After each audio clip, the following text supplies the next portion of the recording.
Hello students, Assalamu alaikum. This is Harali and welcome to you once again on your own channel that is the Grammar Journal.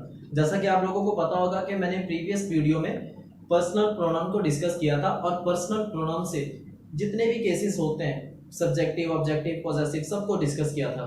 So what I mean to say that कि as you can see हमारा जो आज का topic है वो है relative pronoun और relative pronoun की समझ तभी आएगी जब आपको सब्जेक्टिव ऑब्जेक्टिव केस के बारे में कंप्लीट सेंस होगी.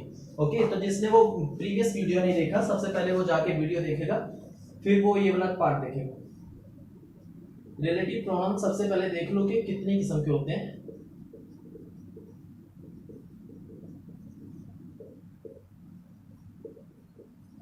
ये सब रिलेटिव प्रोनाउंस हैं, ये सारे के सारे रिलेटिव प्रोनाउंस हैं और आज हम इन दो को डिस्कस करेंगे, हु और हुम को, बिकॉज एग्जाम का ये मोस्ट इंपॉर्टेंट टॉपिक है and I know it will take a long time.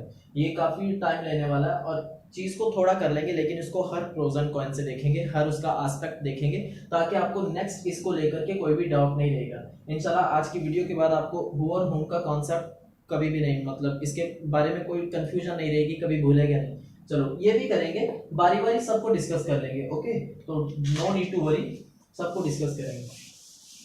चलो आज मैं अपने सेंटेंस की ओपनिंग दो क्वेश्चन से करूंगा. ऐसा लिखा मैंने, Who are you? और फिर मैंने लिखा He is the boy who helped me. चलो ध्यान से देखोगे सेंटेंसेस को. सबसे पहले देखो दोनों जगह मैंने हु का यूज किया है, हु का यूज किया है और पहले वाले सेंटेंस की सेंस देखो क्या जा रही है, हु आर यू, आप कौन हो, मतलब क्वेश्चन पूछा जा रहा है. और जहां भी हम हु, हुम, हुज, व्हिच इन सब से क्वेश्चन पूछेंगे ना तो वहां का ये इंटरोगेटिव प्रोनाउन का काम करेंगे.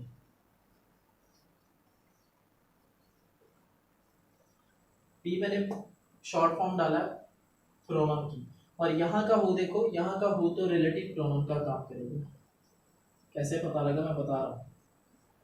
ये वाला हु जो है वो इस सेंटेंस के पार्ट को इस पार्ट से जोड़ रहा है लेकिन यहाँ का हु रिलेटिव प्रोनाउन का काम कर रहा है. उसके लिए सिर्फ ये कंप्लीट डेफिनेशन ये बताना काफी नहीं है, मैं बता रहा हूँ. रिलेटिव प्रोनाउन होता क्या है, रिलेटिव प्रोनाउन जस्ट अपने से पहले वाले नाउन या प्रोनाउन के लिए यूज होता है और ये जो बॉय है ये नाउन है और ये रिलेटिव प्रोनाउन तो अपने से पहले वाले नाउन के लिए यूज होता है. ओके अभी मैं इसको डिटेल से डिस्कस करूंगा और सारा कुछ क्लियर करूंगा. चलो तो अभी तो हमने क्या देखा कि ये प्रोनाउन एक ही प्रोनाउन रिलेटिव भी हो गया और इंटरोगेटिव भी हो गया, लेकिन आज हम इस प्रोनाउन को हु और हुम को एज एन इंटरोगेटिव प्रोनाउन नहीं पढ़ेंगे, एज अ रिलेटिव प्रोनाउन पढ़ेंगे. ओके तो चलो अगर मैं आपको सिंपली बता दूं ना, सबसे पहले तो रिलेटिव प्रोनाउन की डेफिनेशन देखो. इसकी डेफिनेशन क्या होती है,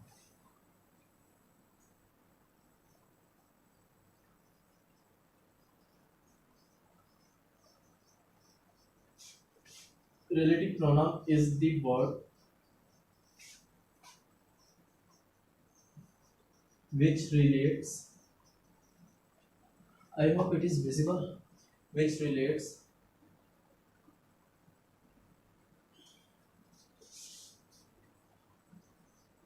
noun or pronoun which is used before it. ये नाउन और अपने से पहले आए हुए नाउन और प्रोनाउन को रिलेट करता है. Sorry, relative pronoun is the word, ये ऐसा वर्ड है विच रिलेट्स, जो कि रिलेट करता है, जो कनेक्ट करता है नाउन और प्रोनाउन को, which is used before it, जो कि इससे पहले यूज हुए होते हैं. किससे पहले, रिलेटिव प्रोनाउन से पहले जो भी नाउन और प्रोनाउन यूज होगा वो उसको रिलेट करता है. ओके तो ये तो इसकी डेफिनेशन थी. अगर मैं आपको सिंपली बता दूं कि ये हु हम सब्जेक्ट के लिए यूज करते हैं, हु हम सब्जेक्ट के लिए यूज करते हैं और ये जो हुम है ये हम ऑब्जेक्ट के लिए यूज करते हैं. सब्जेक्ट का ही दूसरा नाम होता है डूअर और ऑब्जेक्ट का एक दूसरा नाम होता है रिसीवर. ओके तो अगर हु सब्जेक्ट के लिए यूज होता है, हुम ऑब्जेक्ट के लिए यूज होता है. अगर मैं सिर्फ सिंपली यही बता दूं तो बताने के लिए ये थ्योरी काफी नहीं है, सिर्फ बताना काफी नहीं है, क्योंकि समटाइम्स सेंटेंस कॉम्प्लिकेट होता है तो फिर वहां पर दिक्कत आती है. चलो ये हु का क्या मतलब है, हु का मतलब है कौन, और जब भी आपके सेंटेंस में आप क्वेश्चन पुट अप कर रहे हो कि हु डिड द वर्क, काम को किसने किया, ही ने किया, शी ने किया, आई ने किया, दे ने किया, वी ने किया, मतलब जब भी आपका आंसर सब्जेक्टिव केस में निकल रहा है इसका मतलब हु लगाओगे। हु हम सब्जेक्टिव केस के लिए यूज करते हैं, और जब भी आपका आंसर ऑब्जेक्टिव केस में निकलेगा आप हुम का यूज करोगे। जैसे मैंने बोला कि हुम डिड यू हेल्प, आपने किसकी मदद की, तो आप ऐसा नहीं बोलोगे कि मैंने शी की मदद की, मैंने ही की, मैंने आई की, मैंने वी की। नो, आप बोलोगे कि मैंने हिम की, हर की, मी की। जैसा कि मैंने आपको पहले बताया कि सब्जेक्टिव ऑब्जेक्टिव केसेस जो हैं प्रोनाउन के, वो आपके कंप्लीट होने चाहिए, तभी आपको जाके इसकी समझ आएगी। तो हुम तो आप ऑब्जेक्टिव केस के लिए यूज करोगे, आपने हिम की मदद की, आपने हर की मदद की, और जहां का भी आंसर ऑब्जेक्टिव केस में निकल रहा होगा वहां के लिए तो आप हुम यूज करोगे। ओके, तो चलो ये तो सिंपली मैंने बता दिया, ये तो सिर्फ बताना था। अभी आ जाओ, अगर मैं कहूं, अभी ध्यान से सुनोगे, ये हु सब्जेक्टिव केस के लिए यूज होता है, और सब्जेक्टिव केस के बाद हु के बाद एक हमेशा एक वर्ब रहेगी, और ये हुम ऑब्जेक्ट के लिए यूज होता है, और हुम के बाद हम नॉट फॉरएवर, इसके बाद एक क्लॉज रहेगा। ये देखो, हुम सब्जेक्टिव केस के लिए यूज होता है, और हुम के बाद एक वर्ब रहेगी, क्योंकि आपने सेंस सब्जेक्ट वर्ब एग्रीमेंट के बारे में सुना होगा, बल्कि पढ़ा होगा। जब मैं आपको वो टॉपिक करवाऊंगा ना सब्जेक्ट वर्ब एग्रीमेंट का, तो उसमें मैं आपको बताऊंगा कि सब्जेक्ट का वर्ब के साथ क्या एग्रीमेंट हुआ होता है, कि जब जहां सब्जेक्ट रहेगा वहां पे वर्ब रहेगी। ओके, तो ये जहां भी सब्जेक्टिव केस होगा, सब्जेक्ट हु होगा, वहां पे एक वर्ब होगी, और हुम के फौरन बाद एक क्लॉज होगा। ये किसको बोलते हैं, क्लॉज। क्लॉज हम बोलते हैं सब्जेक्ट प्लस वर्ब के कॉम्बिनेशन को, हम सब्जेक्ट और वर्ब के कॉम्बिनेशन को क्लॉज बोलते हैं। जैसे ऐसा लिखा मैंने, ही वेंट, ही आपका सब्जेक्ट, वेंट आपका वर्ब, और सेंस कंप्लीट आ रही है, वो गया। ओके, तो सेंटेंस के ही छोटे पार्ट को हम क्लॉज बोलते हैं। जब मैं इंग्लिश फंडामेंटल ऑफ इंग्लिश करवाऊंगा, वहां पे सेंटेंस, क्लॉज, फ्रेज, वर्ड सब को मैं डिस्कस करूंगा। ओके, तो नो नीड टू वरी, सब टॉपिक्स आपको आहिस्ता आहिस्ता मिल जाएंगे। सिर्फ आपने याद क्या रखना है कि जहां भी हु रहे, ये हु सब्जेक्टिव केस के लिए यूज होता है, और जहां भी हु रहेगा वहां पे उसके फौरन बाद वर्ब रहेगी, और ये जहां हुम ऑब्जेक्टिव केस के लिए यूज होता है, और हुम के फौरन बाद एक क्लॉज रहेगा। लेकिन मुझे आपको बताना एक चीज और बतानी थी कि ये वाला रूल तो क्लियर है, ये वाला रूल हर जगह पे काम आ जाता है, इसमें कोई, ये लॉजिक तो हर जगह पे काम आता है, और कहीं भी आप देखोगे ना वहां आपको मिलेगा हु के फौरन बाद सब्जेक्ट मिलेगा। लेकिन ये हुम वाला रूल हर जगह पे काम नहीं आता है, ये कभी कभी सेंटेंस में दो या फिर दो से ज्यादा क्लॉजेज आ जाते हैं, और वहां पे फिर ये वाला रूल काम नहीं आता है, वहां पे हुम नहीं लगता है। मैं बताऊंगा, ये रूल तभी काम आता है जहां पे सेंटेंस में सिर्फ सिंगल क्लॉज हो, जहां पे एक क्लॉज हो, वहां पे आप हुम लगाओगे, अदरवाइज वहां पे हुम नहीं लगता है। अभी मैं सब कुछ क्लियर करूंगा। अभी तो मैं इसके बारे में, दोनों के बारे में बताया, इन दोनों के बारे में पहले एक एक एग्जांपल देख लो आप लोग। ओके, ये देखो, ऐसा लिखा मैंने, he is the boy who या फिर whom help me, और फिर मैंने लिखा he is the boy who या फिर whom I met at the station। Sentences को गौर से देखोगे, ही इज द बॉय हु या फिर whom helped me, ये हेल्प क्या है, ये हेल्प वर्ब है, और वर्ब को क्या चाहिए, वर्ब को ऑब्जेक्ट नहीं चाहिए, वर्ब को सब्जेक्ट चाहिए। सिंस वर्ब का एग्रीमेंट सब्जेक्ट के साथ होता है, ऑब्जेक्ट के साथ वर्ब का कोई लेना देना नहीं है। जब वर्ब को सब्जेक्ट चाहिए, और सब्जेक्ट बताने के लिए तो हम हु का यूज करते हैं, हु का यूज करते हैं, हु से तो हम ऑब्जेक्ट बताते हैं। अभी मैं बता रहा हूँ, ये मी क्या है, ये मी आपके सेंटेंस का ऑब्जेक्ट है। ओके, आपको अपना वर्ब मिल गया, आपको अपना ऑब्जेक्ट मिल गया, इसका मतलब अब आपको सब्जेक्ट की जरूरत है। और पढ़ के भी देख लो, he is the boy who help me या फिर हुम हेल्प मी, ये वही लड़का है जिसने मेरी मदद की थी। मदद करने का काम किसने किया, ही ने किया, और ये जो बॉय है ना, ये ही के लिए यूज हुआ, ही बॉय है और बॉय ही है। ओके, और मदद करने का काम ही ने किया, मतलब मेन सब्जेक्ट हम किसको मानेंगे, ही को मानेंगे, और मेन सब्जेक्ट है और सब्जेक्टिव हमारा सब्जेक्ट है, तो सब्जेक्टिव केस में ही हमारा आंसर होगा और यहाँ का आंसर हु हो जाएगा। नीचे वाला देखो, ही इज द बॉय हु या फिर whom I met at the station, ये वही लड़का है जिसे मैं स्टेशन पर मिला था। ये देखो ये आई क्या है, ये आपके सेंटेंस का सब्जेक्ट है, क्योंकि मिलने का काम किसने किया, आई ने किया, और आई ने वर्ब क्या किया, आई मिला। ये मिलना आपका वर्ब है और मिलने में कोई ना कोई एक्शन तो हुआ होगा, और वर्ब का इफेक्ट जहां पर जाकर पड़ता है ना, वो वर्ब का ऑब्जेक्ट होता है। और आई ने किससे मिला, आई ही से मिला। अभी गौर से देखोगे, ही इज द बॉय हु या फिर whom I met at the station, ये वही लड़का जिससे मैं स्टेशन पर मिला था। मिलने का काम आई ने किया, तो आई आपके सेंटेंस का सब्जेक्ट हो गया। ओके, आई सब्जेक्ट हो गया, ये मेट वर्ब हो गया, और सब्जेक्ट वर्ब ने मिलकर क्या बनाया, क्लॉज बना दिया।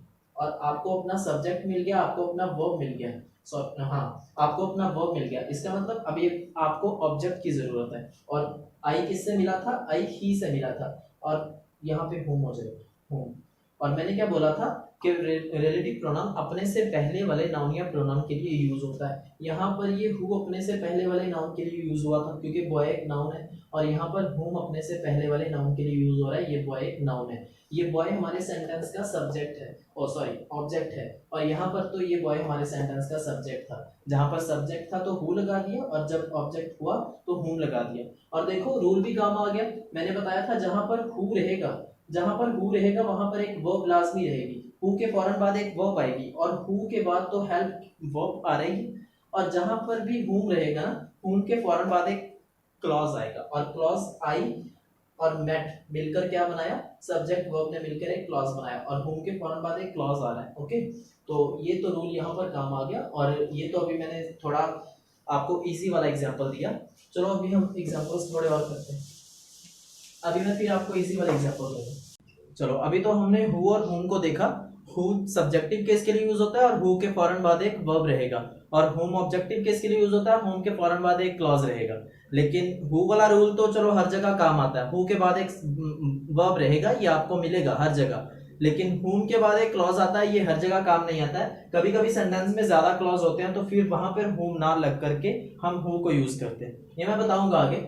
चलो पहले अभी मैंने इजी वाला थोड़ा एग्जांपल आपके लिए रखा हुआ। चलो पहले आप पहला सेंटेंस देखो, द क्लर्क हु या फिर whom spoke rudely to the customer yesterday has been suspended, वो क्लर्क जिसने कस्टमर के साथ कल रूडली बोला था, उसको सस्पेंड कर दिया गया। अब आप मुझे बताओ, ये आपका स्पोक, ये स्पोक आपका वर्ब है। Now you tell me, does a verb need an object और does a verb need a subject? अब आप मुझे बताओगे कि क्या वर्ब को सब्जेक्ट की जरूरत होती है या ऑब्जेक्ट की जरूरत होती है। सिंस मैंने पहले भी पढ़ा कि वर्ब का सब्जेक्ट के साथ एग्रीमेंट होता है, वर्ब का ऑब्जेक्ट के साथ कोई लेना देना नहीं होता है।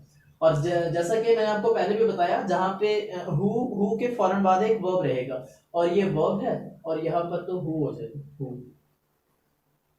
आपके किसने बोला, किसने था, इसने बोला था, क्लर्क ने। और क्लर्क आपके सेंटेंस का मेन सब्जेक्ट है, और मेन सब्जेक्ट क्लर्क के लिए हम हु यूज कर रहे हैं। ओके, क्लर्क आपके सेंटेंस का मेन सब्जेक्ट है, और रिलेटिव प्रोनाउन जस्ट अपने से पहले वाले नाउन के लिए यूज होता है। ये अपने से पहले वाले नाउन के लिए यूज हुआ है क्लर्क के लिए। क्लर्क आपके सेंटेंस का मेन सब्जेक्ट है। क्लर्क ने बोला था, किसको बोला था, कस्टमर को बोला था। कस्टमर तो आपके सेंटेंस का ऑब्जेक्ट हो गया, तो आपको अपना ऑब्जेक्ट मिल गया, सब्जेक्ट मिल गया, तो क्लर्क सॉरी ऑब्जेक्ट मिल गया, वर्ब मिल गया, और क्लर्क आपके सेंटेंस का सब्जेक्ट है, और हु से हम सब्जेक्ट बताते हैं, और ये हु क्लर्क के लिए यूज हुआ, हम हुम से सब्जेक्ट नहीं बताते। Come to the next sentence, Harry is one of those boys who या फिर whom can play chess very well in the school. Harry उन लड़कों में से एक लड़का है जो स्कूल में बहुत अच्छा चेस खेलते हैं। ये कैन प्ले क्या है, कैन प्ले आपका वर्ब है, कैन प्ले वर्ब है। अब आप मुझे बताओ ये चेस क्या है, ये चेस आपके सेंटेंस का ऑब्जेक्ट है। चेस वो आपको अपना वर्ब मिल गया, आपको अपना ऑब्जेक्ट मिल गया। अब आपको किस चीज की जरूरत है, आपको सब्जेक्ट की जरूरत है, और सब्जेक्ट आप हु से बताओगे। और देख लो सब्जेक्ट के फौरन बाद एक वर्ब भी रहता है, ये भी रूल यहाँ पर काम आ गया। अभी देखो ये आपका, ये ऑफ आपका प्रेपोजिशन है, ये ऑफ तो प्रेपोजिशन, और प्रेपोजिशन से पहले वाले वर्ड को हम अपना मेन सब्जेक्ट मानते हैं। और हैरी आपके सेंटेंस का मेन सब्जेक्ट है। आप लोग बोलोगे ना कि आपने तो बताया कि हु और हुम रिलेटिव प्रोनाउन है, और रिलेटिव प्रोनाउन जस्ट अपने से पहले वाले नाउन या प्रोनाउन के लिए यूज होते हैं, और आप लोग समझ लोगे कि ये बॉयज रिलेटिव प्रोनाउन से पहले यूज हुआ है और ये इस सेंटेंस का सब्जेक्ट है, और बॉयज को देख करके आप लगाओगे। लेकिन ठीक है, बॉयज को देख करके भी लगाते ना तो जो आंसर है वो हु में जाता, लेकिन आपका सेंटेंस का सब्जेक्ट बॉयज नहीं है, आपके सेंटेंस का सब्जेक्ट हैरी है। कैसे पता लगा? हम प्रेपोजिशन से पहले वाले वर्ड को ही अपना मेन सब्जेक्ट मानते हैं। तो यहाँ पर हमें वर्ब मिल गया, हमें अपना ऑब्जेक्ट मिल गया, अब हमें जरूरत है सब्जेक्ट की, और सब्जेक्ट हम हु से बताते हैं। Okay, the number of people who या फिर home ask for the discount was very low. वो लोगों की तादाद जो कि डिस्काउंट के लिए डिस्काउंट मांग रही थी बहुत ज्यादा कम थी। लोगों की तादाद जो डिस्काउंट मांग रही थी वो बहुत ज्यादा कम थी। से अब फिर यहाँ पर देख लो, आस्क आपका वर्ब, आस्क आपका वर्ब है, ask for what? Ask for discount, और डिस्काउंट आपके सेंटेंस का ऑब्जेक्ट है। आपके पास अब आपका ऑब्जेक्ट आ गया, आपके पास आपका वर्ब आ गया। अब आपको सब्जेक्ट की जरूरत है, और सब्जेक्ट तो आप हु से बताओ, होम से नहीं बताओ। सब्जेक्ट ये है ना, प्रेपोजिशन से पहले वाला आपका दी नंबर, लोगों की तादाद, लोगों की बात नहीं हो रही, लोगों की तादाद की बात हो रही है, और मेन सब्जेक्ट तो नंबर हो गया। He is the person who या फिर whom forced me to speak unpleasant words to the teacher। ये वही शख्स है, ये वही आदमी है जिसने मुझे फोर्स किया था अनप्लेजेंट वर्ड्स बोलने के लिए टीचर के लिए। ओके, ये फोर्स आपके सेंटेंस का वर्ब है, आपके सेंटेंस का वर्ब है, और वर्ब को एक सब्जेक्ट चाहिए होता है। वर्ब को सब्जेक्ट के साथ एग्रीमेंट है, और मैंने बोला था रिलेटिव प्रोनाउन जस्ट अपने से पहले वाले नाउन के लिए यूज होता है, प्रोनाउन के लिए। और ये रिलेटिव प्रोनाउन, ये पर्सन क्या है? ये नाउन है, और रिलेटिव प्रोनाउन अपने से पहले वाले नाउन के लिए यूज हुआ है। अभी आप पढ़ के भी देख लो, he is the person who या फिर हुम फोर्स्ड मी, ये वही शख्स है जिसने मुझे फोर्स किया था अनप्लेजेंट वर्ड्स बोलने के लिए। ओके, तो फोर्स करने का काम किसने किया? ही ने किया। ही आपके सेंटेंस का सब्जेक्ट हो गया, और पर्सन तो ही के लिए लगा है, और फोर्स किया, फोर्स आपके सेंटेंस का वर्ब है, और फोर्स किसको किया? मी को किया। वर्ब का असर किस पर पड़ा? मी पर पड़ा, और जिस चीज पर वर्ब का इफेक्ट पड़ेगा वो तो वर्ब का ऑब्जेक्ट होगा। ओके, तो आपको आपका ऑब्जेक्ट मिल गया, आपको आपका वर्ब मिल गया, और आपका सब्जेक्ट ही है, और ही के लिए तो हम हु यूज करेंगे, सब्जेक्ट के लिए हम हु यूज करते हैं। अभी आप देख भी लो कि जो मैंने आपको बताया था कि हु सब्जेक्टिव केस के लिए यूज होता है, और हु के फौरन बाद एक वर्ब रहेगा, और आप देख लो कि हर एग्जांपल में हु के फौरन बाद एक वर्ब है। स्पोक यहाँ पे भी वर्ब है, यहाँ पे कैन प्ले वर्ब है, और यहाँ पे आस्क वर्ब है, और सिमिलरली यहाँ पे फोर्स भी वर्ब है। चलो, ये तो मैंने अभी आपको इजी वाला एग्जांपल दिया। चलो, अभी तो हमने थोड़ा इजी वाला एग्जांपल्स किया, अभी कॉम्प्लिकेटेड सेंटेंसेस पे मूव करते हैं। पहले एग्जांपल देखो, here is the man who या फिर whom I think committed the crime. यहाँ पर आदमी है जिसे मेरा ख्याल है जिसने कमिट किया है क्राइम को। अब देख लो, अब आपके दिमाग में ये आएगा कि सर ने बताया था कि हु के फौरन बाद वर्ब आता है, और whom के फौरन बाद क्लॉज आता है। अब आपका दिमाग कहां पर फंसेगा? आप कहां पर कंफ्यूज होगे? आप बोलोगे ये आई सब्जेक्ट है, और ये थिंग वर्ब है, और सब्जेक्ट और वर्ब ने मिलकर क्लॉज बनाया, क्लॉज बना दिया, तो आप बोलोगे कि क्लॉज के साथ तो whom आता है, लेकिन सेंटेंस में एरर है। एरर किस जगह पर है? इस सेंटेंस में दो वर्ब है। देखो, वर्ब देखो पहले कितने, इज भी वर्ब है, ये वर्ब है। अब अभी एक बात ध्यान से सुनोगे कि हर वर्ब को अपना सब्जेक्ट चाहिए होता है। इस वर्ब को, आई थिंक को, अपना सब्जेक्ट मिल गया आई, ये हट गया, इसको जरा एक सेकंड के लिए हटाओ।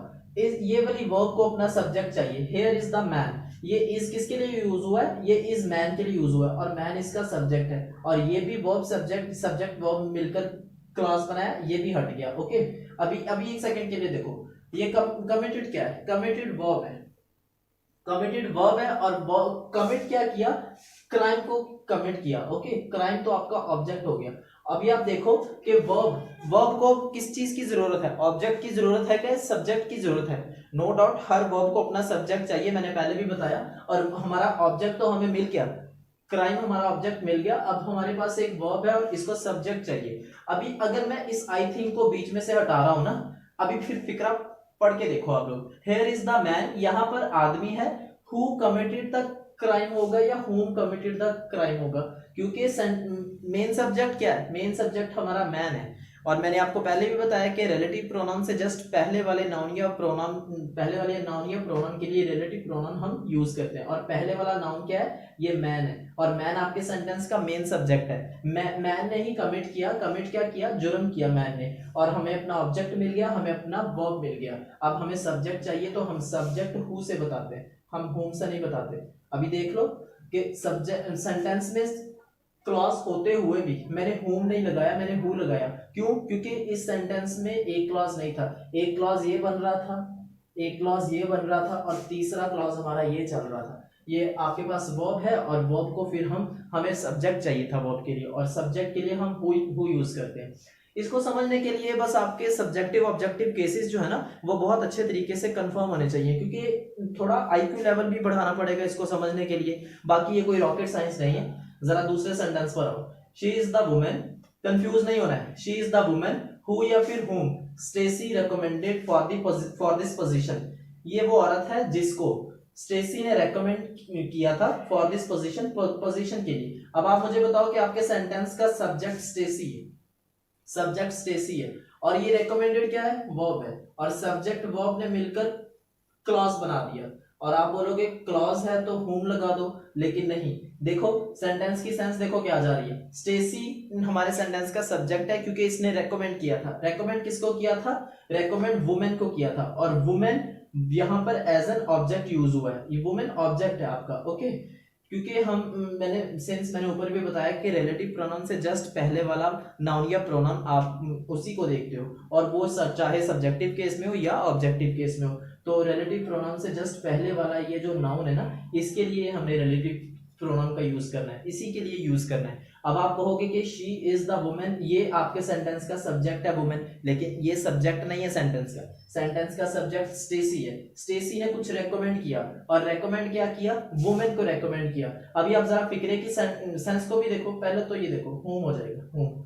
अब आप जरा फिक्रे की सेंस को देखो, पढ़ के देखो इसको। She is the women whom Stacy recommended for this position, whom Stacy recommended होगा, she is the woman who Stacy recommended नहीं होगा, क्योंकि Stacy के लिए हमने who यूज नहीं करना, हमने woman के लिए यूज करना है, जो सेंटेंस का ऑब्जेक्ट है। और ऑब्जेक्ट के लिए तो हम whom यूज करते हैं। ऑलरेडी हमारे पास सब्जेक्ट है, हमारे पास अपना वर्ब है, अब हमें ऑब्जेक्ट की जरूरत है। अब फॉर दिस पोजीशन में से तो आप ऑब्जेक्ट नहीं ढूंढ सकते ना, क्योंकि ये तो फ्रेज है, ये प्रेपोजिशन और प्रेपोजिशनल फ्रेज है, ये तो इसको हम नहीं किसी भी यूज में लेके आएंगे, ओके। चलो नेक्स्ट सेंटेंस पर आओ। He is certainly a man who या फिर whom I know very well is trustworthy beyond his doubts in his habits। ये यकीनन वो आदमी है जिसे मैं जानता हूँ बहुत अच्छे तरीके से, ये पूरी तरह काबिले एतमाद है। बियॉन्ड हिज डाउट्स, बियॉन्ड होता है बिल्कुल बाहर, बियॉन्ड अपने ख्यालात से बाहर। इन हिज हैबिट्स, इसकी आदत नहीं है कि ये मतलब शको शबात में रहता है, इसकी आदत नहीं है, ये शको शबात में नहीं रहता। तो सेंटेंस देखो जरा, he is certainly a man who या फिर whom I know, ये आई क्या है? सेंटेंस को देखो, गौर से देखोगे। इसी तरह आपने सेंटेंस का एक्सरे करना है जब आपको ये वाले क्वेश्चन आएंगे, क्योंकि वो थोड़ा कंफ्यूज करके देते हैं, इसमें होता कुछ भी नहीं है। ये देखो, आई आपके सेंटेंस का सब्जेक्ट है, और नो आपका वर्ब है, और सब्जेक्ट वर्ब ने मिलकर क्या बनाया?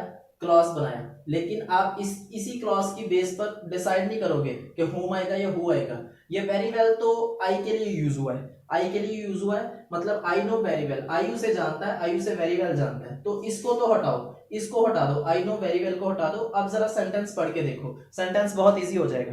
पहले तो आपको लेंथी लग रहा होगा ना, he is certainly a man, ये यकीनन वो आदमी है। हु इज ट्रस्टवर्दी होगा या फिर whom इज ट्रस्टवर्दी होगा, क्योंकि ये जो सब्जेक्ट है हमारे सेंटेंस का, ही हमारे सेंटेंस का सब्जेक्ट है, और सब्जेक्ट की ही बात की जा रही है कि वो ट्रस्टवर्दी है, अपने डाउट्स में डाउट्स नहीं रखता, अपनी हैबिट्स में। सेंटेंस में सब्जेक्ट की बात की जा रही है कि वो ट्रस्टवर्दी है, तो सब्जेक्ट के लिए तो हम हु यूज करेंगे। ही is the man who is trustworthy होगा। अभी एक सेकंड के लिए इसको हटा के देखोगे, हु इज ट्रस्टवर्दी होगा, whom ट्रस्टवर्दी नहीं होगा, ओके। सब्जेक्ट हम हमेशा who से बताते हैं, whom से नहीं बताते। चलो ये तो who हो जाएगा।